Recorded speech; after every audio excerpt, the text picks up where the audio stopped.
Hey guys, wanted to intro this next video. All right, started summer break completely burnt out, legitimately. Both of us, Grant and I. It's more than just physically, like very mental, emotional. Just felt like, okay, we just pushed hard for a year, moved across the US, did our thing, homeschooled, ran our businesses, hustled, took care of our babies. Now we're tired.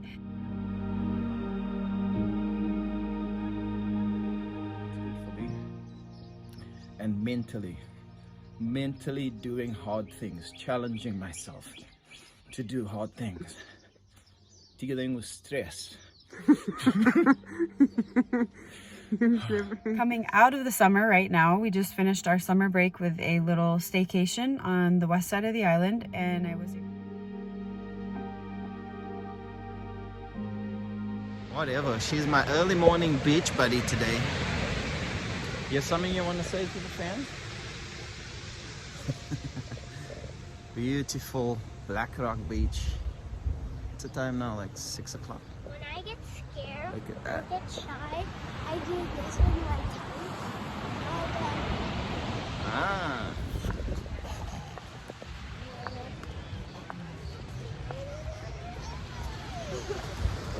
And I was able to go to Kauai as well with a friend who was in town, one of my besties.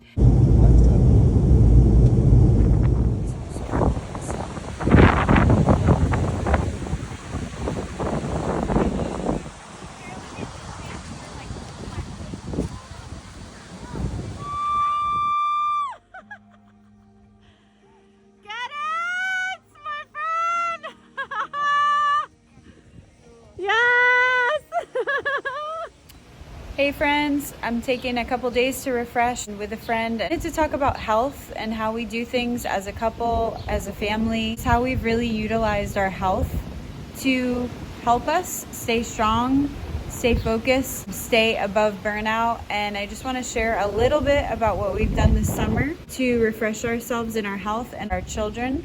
To help reboot their health as well. So with our kids, what we do, we have a holistic pediatrician who we've had since day one.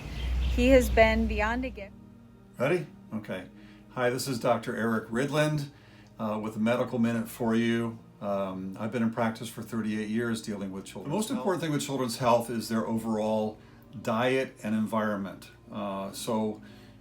Most important thing would be to make sure that children are eating a healthy diet, lots of fruits and vegetables, staying away from sugar, which is an immune suppressant, and making sure they get outside, get some fresh air, get some sunshine, and not be stressed. Every year he does the kids' blood work. We take them to go get their blood taken, and he does like a full blood panel on their health. And in it, he can see just what's going on inside of their bodies, which is so huge with kids because that's not the norm. And so with one of our kids this past year, last year, they came back with a parasite in their blood work results. He gave us the whole protocol to do a parasite reboot for our one child, but he recommended that we did it with all three of our... All right, hey, wanting to respond about how we got rid of my daughter's parasite. It was all from a homeopathic pediatric doctor's recommendations based on blood work. I'll comment more about how you can go about getting tested, which somebody else asked me in another video. But these are the protocols that we followed. Again, I'm not a doctor, but this is what we did. All right, so the first step was giving her this solution, which is also posted in another video, but it helped to boost her immune system. It's Argentine 23 is the name of it. The second step, so we added each supplement week by week. We didn't do it all at once. We did it week by week. The first one was the one I just showed you. The second one was this one over here. It's a prebiotic, probiotic.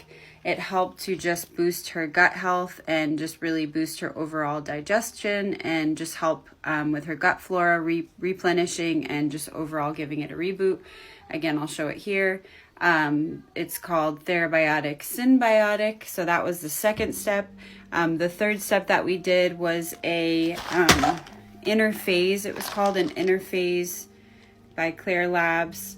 It just helped. It's an enzyme supplement, but it helps to just pull out all the stuff that was needing to come out parasite wise. Can't talk right now, but parasite wise, it was just pulling out all that stuff out of her gut and just cleaning out the gut. So that was step 3. Step 4 was giving her 2 different supplements that my homeopathic pediatric doctor for my kids recommends, and also this is his line of products. The first one is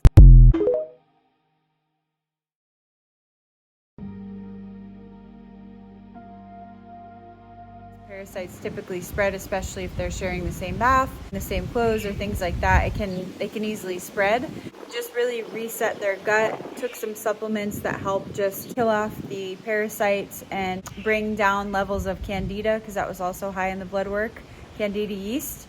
And then rebooted their gut health, their gut bacteria, and also took a supplement that just helped get all the yucky stuff out, and also just really upped their mineral supplements, their vitamins, cold pressed juice intake, and just really cut out all the processed, all the sugars, all the things that they shouldn't be eating regularly. And I did see when the parasite was present, the lack of being able to just, rest well, sit still, and then also just saw like a lot of just their belly was off. I could just tell their belly was off, not to get into all those details. But so did that with the kids. That was fab. That was a lot of work though. It always, whenever we do health resets, whether it be with us or the kids, it takes a lot of work. I mean, we have to be intentional. We have to prepare. We have to get in the right mindset. We have to prepare the kids. Have to have a plan, right? And so we knew going into the summer, I knew going into the summer, I wanted to really do that for all of us. So then Grant and I did a health reboot. No sugar, no processed. No sugar, alcohol. No processed. No alcohol, yeah. No dairy. No dairy. And no pork. And yeah, 30 days minus 4.5. Minus 4.5 for Father's Day. So it's whole day 26. Nice. How do you feel, and what have you noticed? I noticed that I actually eat way more sugar than I thought I did. So when I drink coffee, I drink between 1 to 3 cups a day, and I'll have some raw sugar with every cup. So that's 3 teaspoons of sugar. But then I'm having sugar in the bread that I'm eating for lunchtime, and then I'm having a little nighttime, little sweet treat. I like my nighttime treats. So if you work it out, like at the end of the day, let's say I average 2 cups of coffee a day, that's 10 teaspoons of sugar a week. Plus if I have sandwich or, breads and stuff like that. And then if I have 3 treats a week at night, so that's 40 teaspoons of sugar a month.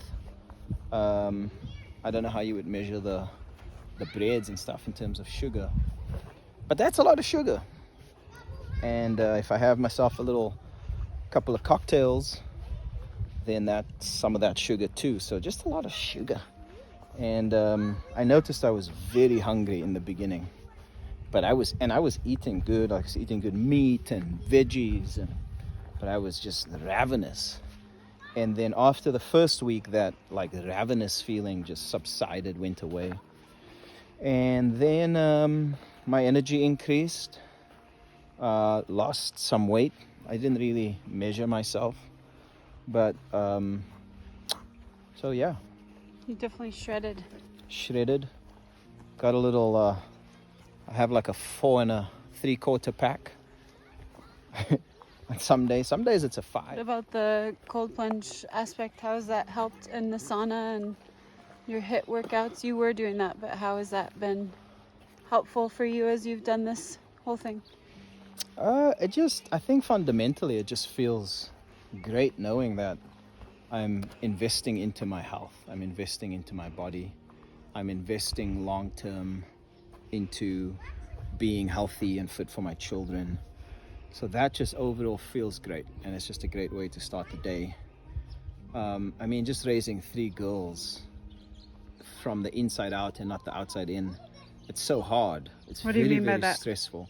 Meaning we're not behavior driven, we're heart driven. So behavior driven is more reactionary based parenting, whereas heart driven parenting is more response driven based, where you actually first take a second before you react to think about why you're triggering, what you're going to do about it, what the best thing to do is in this moment. And Takes more work, right? it just takes a lot more work. It's managing stress in the moment all day sometimes. So the cold shower for me, it's like I'm immersing myself, plunge, you mean? the cold plunge, into a stressful situation, and I'm training my nervous system how to manage stress better, and I'm creating more capacity within myself to manage stress and to manage doing hard things. So that, coupled with my relationship with God, where I have spiritual and emotional capacity coupled with the physical side of things, and then you throw in a whole day 30, and I think we're on our way. Yeah. What does your spiritual space look like? A lot of silence in the season, or what's been for you? A lot of meditation on who God says I am and not who I think I'm supposed to be. Studying Silence, contemplative prayer, which would be sitting and practicing silence. So I don't show up for some big experience. I show up just to practice being there. And I'm practicing being okay with whatever thoughts show up. And in that, I'm learning surrender. I'm learning rest. I'm learning trust. And from there, the magic happens. And then it's walking it out, you know, in just everyday life. That's walking out that spirituality, putting skin on it, incarnating that spiritual happenings in the morning. Incarnating, I like that. I'm incarnating, meaning I'm putting flesh on what I'm experiencing, spiritually speaking. Because if it doesn't work in the relationships around you, if it doesn't work with people who don't think like you do, believe like you do, and you don't have love, and love looks like something, then I think we're missing it. Yeah. Cool.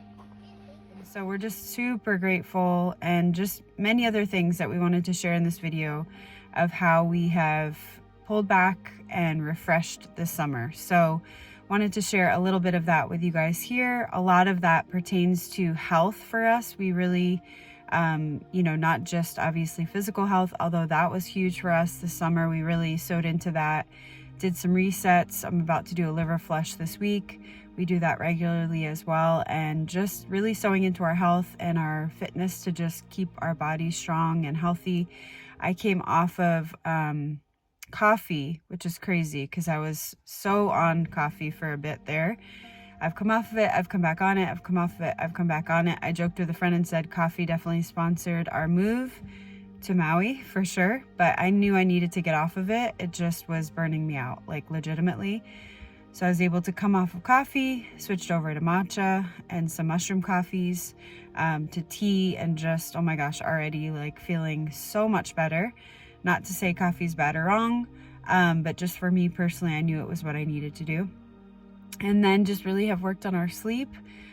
Just needed to pull off of social media a bit, really just be together, just, hone into the things that mattered, which was just really being with our babies, being together as a family, just playing more, dialing into what we needed to focus on and letting go of what we didn't need to focus on, and just knowing, like, with sobriety, like, if we don't take care of ourselves, this is not going to be good. It's going to be burnout. It's going to be exhaustion, which we have absolutely hit before, and it is not fun. So wanted to share a little bit of that here with you guys, a little bit deeper into our world as to how we keep ourselves going with all that we're doing. And not only that, just how we keep life balanced and how we continue to walk out that which we are coaching others in. So, all right, y'all, hope y'all had a great summer, and thank you guys so much for being here. Remember to like and subscribe this video.